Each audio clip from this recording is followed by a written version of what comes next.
Welcome to the Through Faith and Grace podcast. I am your host, Gauthier, here to answer your questions about Christianity, share evangelism tips, and talk about how Jesus changes everything. This is your invitation to stay. All of the links and resources are in the description. You can also go to gauthier.com. That should have everything that you're looking for.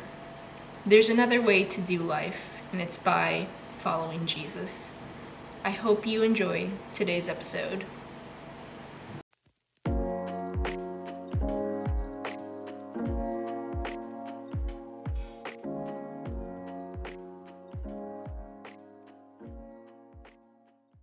This is an actual argument. I know I took a break from answering questions and objections to Christianity, but I'm in the mood to get back into it, and I figured why not look at one of the most entertaining claims. Spiderman disproves God. It can be explained in this way. In the future, archaeologists will find old Spider-Man comic books, and within those comics are certain facts that are true. For example, New York is an actual city. So based on the accurate historical evidence found in these comics, archaeologists will wrongly conclude that Spider-Man was a real figure and superhero. People suggest that this is the mistake Christians are making, because there are certain historical details in the Bible. We wrongly conclude that Jesus is Lord. Uh-oh. How would you respond to this, Christian? The first time I came across this claim, I'll admit it threw me off. It's funny we laugh about it, but there's something legitimate about it. I have this thing. I tend to avoid conflict. For the longest time, I thought it only had to do with people, and anytime conflict came about, I'd run, hide, or just ignore it. All unhealthy habits. Do not be like me. Learning to undo bad behavior is difficult. But I've learned that this tendency also appears when I'm in conflict with myself. I read something that seemingly goes against the Bible. Yeah, let's ignore that one.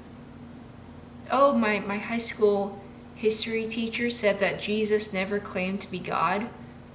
Let's not look into that. And hey, that works for some, I guess. It worked for me for a bit, but then I started to feel uncomfortable. I was calling myself a Christian and claiming Jesus is Lord, but did I ever know if I could truly trust Christianity? Did I have any evidence at all to say that the Christian worldview is the most accurate representation of reality? No. And that's when I had to buck up and face these claims. Christianity is either false, and if it is, it doesn't matter in the slightest. But if it's true, then this changes everything. It implies that Jesus is exactly who we claim to be. It changes everything. Here's what I'll say about the Spider-Man claim, or rather the Spider-Man fallacy. I don't think anyone reasons in the way described in the Spider-Man fallacy.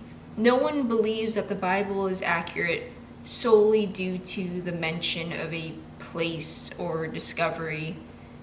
We use evidence from archaeology and from history to help determine the reliability of the New Testament, or the Bible, but it's much more involved than that. However, there's a bigger issue I'd like to address. The biggest difference between the writers of these comics and the writers of the Bible is one was written as fantasy and the other was written as history.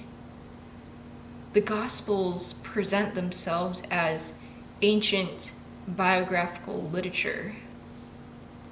It's written as a true story, and not as in a, quote, true for me story, but true to reality. How do we know this? Well, by reading the Bible itself. When we talk about the Gospels, we're talking about the first 4 books of the New Testament. Remember, the New Testament is the second half of the Bible. The Bible itself contains 66 separate books, and they all share a spine. That's the Bible. So the Gospels are the first 4 books of the New Testament. The Gospel of Matthew, Mark, Luke, and John. The Gospel of Luke opens in this way. Many people have set out to write accounts about the events that have been fulfilled among us. They use the eyewitness reports circulating among us from the early disciples. Having carefully investigated everything from the beginning, I also have decided to write an accurate account for you, most honorable Theophilus, so you can be certain of the truth of everything you were taught. Right out of the gate, Luke, author of the Gospel of Luke, makes it clear that this is what happened. Likewise, the Gospel of John ends in this way. This is the disciple who testifies to these things and who wrote them down. We know that his testimony is true. And there are also many other things that Jesus did, which, if every one of them were written down, I suppose not even the world itself could contain the books that would be written. Again, it's pretty apparent to me that this is what John witnessed. This is his story. In the Gospel of Mark, he just begins by telling his story. The man wastes no time. But what I find interesting is the Gospel of Matthew. It opens up with this long genealogy. Starting at Abraham, he lists the descendants all the way until we reach Jesus, the Messiah. I used to skip the verses that included a family tree because they would take too long to read. But I began to change my mind about them. Have you ever told a story that seemed unbelievable?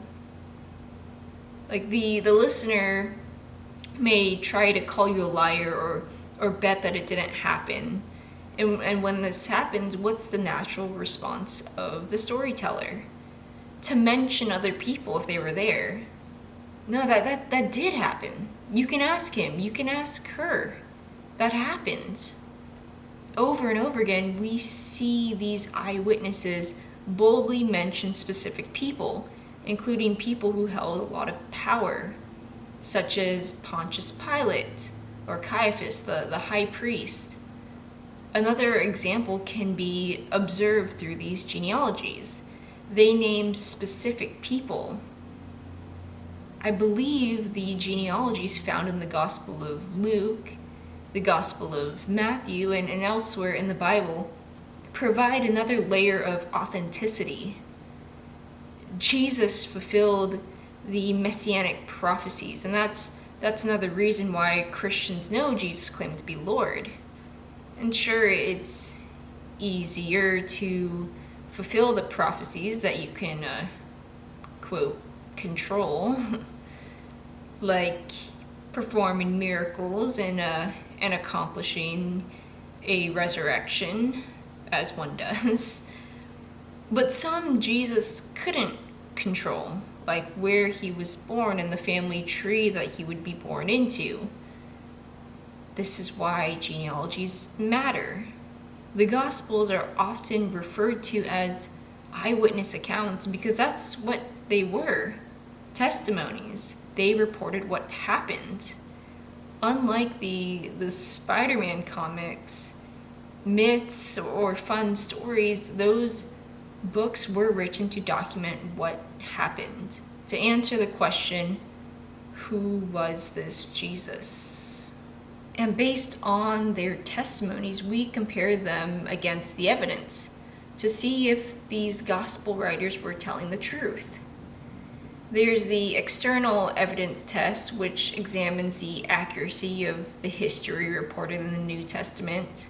Specifically, was there really a Jewish man 2,000 years ago by the name of Jesus who taught profound truths, performed miracles, was crucified by Roman and Jewish authorities for claiming to be God, and appeared to many witnesses after rising from the dead 3 days later?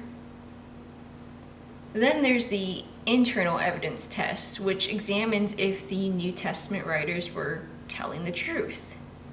It looks at these questions. Do the gospel accounts contradict one another? Did the writers have a reason to lie? What was their motive for saying the things that they did? I have an episode called Is the New Testament Reliable? And I'd highly encourage you to check that out if you've never viewed the existing evidence. We may laugh at the Spider-Man theory, but it's valid, and maybe you stumbled upon this episode because that's what you believed about Jesus. You believed that Christians were making a mistake. You didn't realize that following Jesus isn't blind faith, but there's actually evidence for who Jesus is and for who he claimed to be. The writers of the New Testament were not writing to tell a fun bedtime story. They were reporting what they saw and experienced. They interacted with Jesus. They watched him live a sinless life. They heard his profound and audacious truths. They watched him perform miracles. They saw him die, but they also saw him in his resurrected body 3 days later. Their lives changed forever because of Jesus. Who did they say Jesus was? They claim that Jesus is Lord. I could end by sharing more research that I found, but I've already done this already. So instead, I just want to end by inviting you to try out my worldview. I don't know what you've tried. I don't know what life looks like right now. I don't know what your thoughts and feelings are surrounding Jesus. I do know that there are a lot of imperfect Christians. I know that the church hasn't been the most loving. I've been hurt by Christians, and I've also hurt people as a Christian.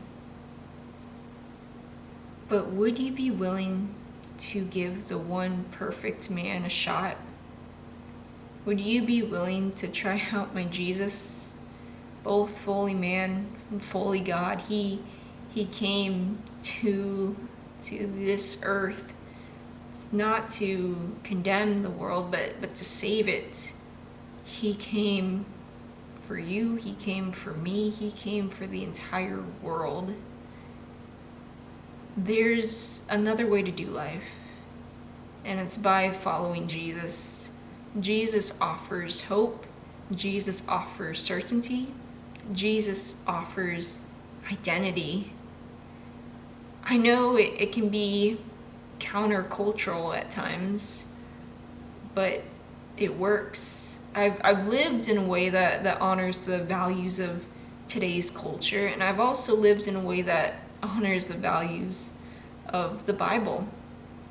The gospel works. Jesus changed my life, and he can change yours too. It's a beautiful day to see the hope and healing found in the gospel. Would you be willing to try out my worldview? Would you be willing to see who this Jesus is?